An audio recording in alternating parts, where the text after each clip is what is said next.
Hola, en este video vamos a hablar sobre el aparato cardiovascular y el aparato respiratorio.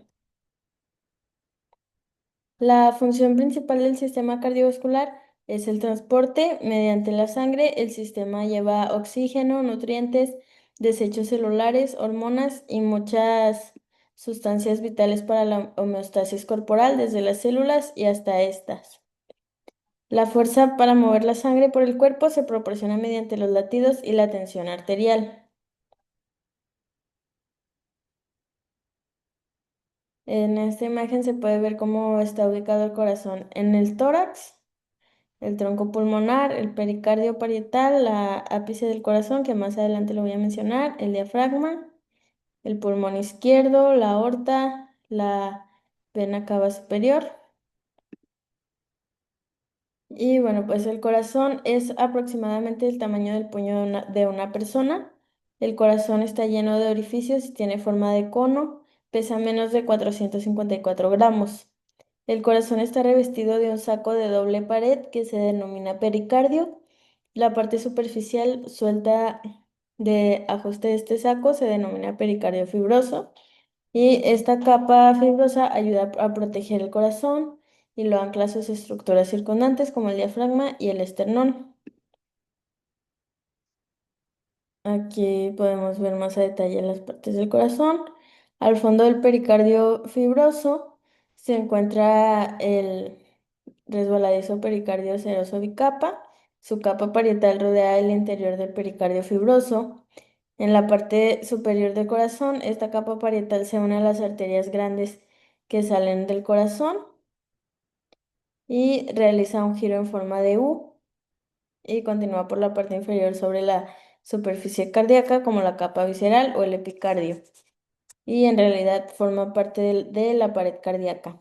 Aquí podemos ver las diferentes arterias, las venas en color azul, las arterias en rojo, la aurícula derecha, la aurícula izquierda, el ventrículo izquierdo y el ventrículo derecho. Aquí podemos ver el pericardio fibroso, el líquido pericárdico, el líquido seroso. Bueno, las membranas serosas del pericardio producen un líquido resbaladizo lubricante, que es el líquido seroso. Este líquido permite que el corazón bombee fácilmente en un entorno libre de fricciones, a medida que las capas serosas del pericardio se deslizan suavemente entre sí. Las paredes cardíacas están compuestas por tres capas.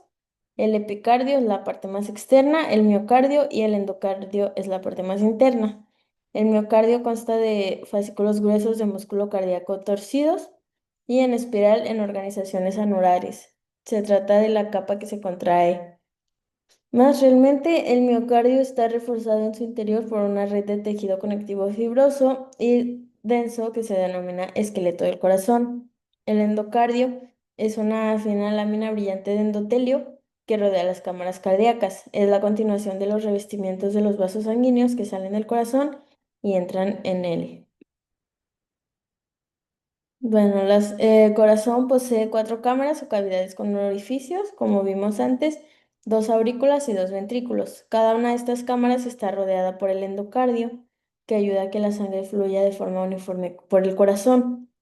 Las aurículas superiores son principalmente cámaras receptoras y la sangre fluye por las aurículas con baja presión desde las venas del organismo y después continúa para llenar los ventrículos. Los ventrículos inferiores de espesas paredes son las cámaras de descarga o bombas reales del corazón. Cuando se contraen, la sangre es expulsada del corazón y empieza a circular. El ventrículo derecho constituye la mayor parte de la superficie cardíaca anterior. El ventrículo izquierdo constituye el ápice. Y el septum que divide el corazón longitudinalmente se llama septum interventricular o septum interauricular en función de la cámara que lo separe. En cuanto al proceso de circulación pulmonar, aunque se trata de un solo órgano, el corazón funciona como una bomba doble. El lado derecho Trabaja como la bomba del circuito pulmonar, recibe la sangre relativamente pobre en oxígeno de las venas del organismo a través de las grandes venas cavas superior e inferior y la bombea afuera a través del tronco pulmonar. El tronco pulmonar se divide en las arterias pulmonares derecha e izquierda que transportan la sangre de los pulmones, donde se coge el oxígeno y se descarga el dióxido de carbono. La sangre rica en oxígeno se drena desde los pulmones y vuelve al lado izquierdo del corazón a través de las cuatro venas pulmonares.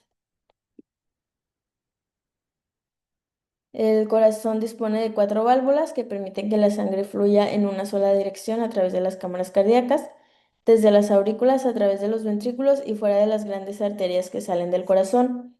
Las válvulas auriculoventriculares están ubicadas entre las cámaras auricular y ventricular de cada lado. Estas válvulas evitan el retroflujo en las aurículas cuando los ventrículos se contraen. La válvula auriculoventricular izquierda, que se llama bicúspide o mitral, tiene dos salientes de endocardio y la válvula derecha, la tricúspide, tiene tres. Las cuerdas tendinosas anclan los colgajos a las paredes de los ventrículos y cuando el corazón se relaja y la sangre llena sus cámaras de forma pasiva, los colgajos de las válvulas A B cuelgan sin fuerza de los ventrículos. El segundo conjunto de válvulas son las válvulas semilunares. Protege las bases de las dos grandes arterias que salen de las cámaras ventriculares. Se conocen como válvulas pulmonares y semilunares aórticas. Cada válvula semilunar posee tres válvulas que se ajustan firmemente cuando se cierran las válvulas. Cuando los ventrículos se contraen y se fuerzan que la sangre salga del corazón, las válvulas se abren y aplanan contra las paredes de las arterias mediante la inmensa fuerza de la sangre precipitándose. A continuación, cuando se relajan los ventrículos, la sangre empieza a fluir hacia atrás en dirección al corazón y las válvulas se llenan de sangre. De ese modo se cierran las válvulas. Esto evita que la sangre arterial vuelva a entrar en el corazón. Cada conjunto de válvulas funciona en un momento distinto. Las válvulas auriculoventriculares se abren durante la relajación cardíaca y se cierran cuando se contraen los ventrículos. Las válvulas semilunares se cierran durante la relajación cardíaca y se abren cuando se contraen los ventrículos. Puesto que se abren y se cierran en respuesta a los cambios de presión del corazón, las válvulas fuerzan el continuo movimiento de la sangre hacia adelante en su viaje por el corazón. Aquí podemos ver el funcionamiento de las válvulas cardíacas. En esta primera parte, el funcionamiento de las válvulas auriculoventriculares. La sangre que regresa a las aurículas presiona las válvulas y estas se fuerzan a abrirse. Después, a medida que se llenan los ventrículos, los colgajos de las válvulas cuelgan sin fuerza en los ventrículos. Las aurículas se contraen de modo que fuerzan sangre adicional en los ventrículos. Después los ventrículos se contraen, lo que fuerza los vasos contra los colgajos de las válvulas auriculoventriculares. Las válvulas se cierran, los cordones tendinosos se cierran, lo que se tensan, lo que evita que los colgajos de las válvulas se replieguen de dentro afuera en las aurículas. En cuanto a las válvulas semilunares, a medida que se contraen los ventrículos y aumenta la presión intraventricular, la sangre es impulsada hacia arriba contra las válvulas semilunares, lo que las fuerza a abrirse. A medida que se relajan los ventrículos, disminuye la presión intraventricular, la sangre fluye hacia atrás desde las arterias, de modo que llena las valvas de las válvulas semilunares y las fuerza a cerrarse. Y bueno, ahora vamos a hablar del aparato respiratorio. En cuanto a la anatomía funcional, pues los órganos del aparato respiratorio son la nariz, faringe, laringe, tráquea, bronquios y sus ramas, y los pulmones, que contienen los alvéolos o terminaciones aéreas saculares. Debido a que el intercambio gaseoso ocurre únicamente en los alvéolos, las otras estructuras del aparato respiratorio no son más que vías de conducción que permiten que el aire alcance los pulmones, pero estas vías tienen otra función muy importante, ya que purifican, humidifican y calientan el aire que entra. De este modo, el aire que alcanza los pulmones tiene bajo contenido en irritantes como polvo o bacterias respecto al aire que entró en el sistema, y pues este aire es cálido y húmedo. Bueno, aquí podemos ver el pulmón derecho, los bronquios, la laringe, la cavidad oral, la faringe, la tráquea, la cavidad nasal, los orificios nasales y el diafragma. La nariz es la única parte externamente visible del aparato respiratorio. Durante la respiración, el aire entra en la nariz a través de los orificios nasales o narinas. El interior de la nariz consta de la cavidad nasal, dividida en la línea media por el tabique nasal. Los receptores olfatorios se localizan en la mucosa de la hendidura superior de la cavidad nasal, justo debajo del hueso etmoides. El resto de la mucosa que tapiza la cavidad nasal, llamada mucosa respiratoria, descansa sobre una rica red de vénulas que calientan el aire a su paso. La faringe es un conducto muscular de unos 13 centímetros de longitud, comúnmente llamada garganta, actúa como vía de paso de los alimentos y el aire. El aire entra por la porción superior, la nasofaringe, desde la cavidad nasal y luego desciende a través de la orofaringe y la laringofaringe para entrar en la laringe que está situada debajo. El alimento entra por la boca y viaja después junto al aire a través de la orofaringe y la laringofaringe. En lugar de entrar en la laringe, el alimento se dirige al esófago en la posición posterior. La laringe a ver, dirige el aire y el alimento hacia sus conductos correspondientes y participa en el habla. Está localizada en posición inferior a la faringe, formada por 8 rígidos cartílagos hialinos. El cartílago hialino más grande es el tiroides, que tiene forma de escudo. A veces se hace referencia a la epiglotis como el guardián de la vía aérea, ya que ésta protege la apertura superior de la laringe.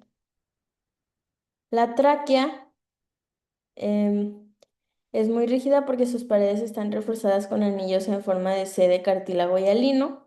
Estos anillos cumplen un doble propósito. La parte abierta del anillo linda con el esófago y le permite expandirse en sentido anterior durante la deglución de una gran porción de alimento. Y la parte sólida soporta las paredes de la tráquea y la mantiene permeable o abierta, pese a los cambios de presión que acontecen durante la respiración. Los pulmones son órganos de gran tamaño, ocupan toda la cavidad torácica excepto su porción central, el mediastino que engloba el corazón, los grandes vasos sanguíneos, los bronquios, el esófago y otros órganos. La estrecha porción superior de los pulmones, el ápex, está justo debajo de la clavícula. La parte ancha del pulmón que descansa sobre el diafragma es la base. Cada pulmón está dividido en lóbulos por las cisuras. El pulmón izquierdo tiene 2 lóbulos, mientras que el derecho tiene 3. En cuanto a la fisiología respiratoria, la función principal del aparato respiratorio es aportar oxígeno al organismo y expulsar el dióxido de carbono. Para hacerlo deben producirse de forma simultánea 4 acciones diferentes llamadas respiración. Primero, la ventilación pulmonar. El aire debe entrar y salir de los pulmones, de modo que los gases que están en los sacos aéreos de los pulmones se renuevan continuamente. Esta es la respiración. Después de la respiración externa, el intercambio gaseoso debe tener lugar entre la sangre pulmonar y los alvéolos. Después, el transporte de gases. El oxígeno y el dióxido de carbono viajan a través del torrente sanguíneo desde los pulmones a los tejidos del organismo y viceversa. Y por último, la respiración interna. En los capilares sistémicos, el intercambio gaseoso debe hacerse entre la sangre y las células de los tejidos. En la respiración interna, el intercambio gaseoso tiene lugar entre las células sanguíneas en el interior del cuerpo. Y bueno, aquí está la bibliografía y con esto concluimos. Muchas gracias.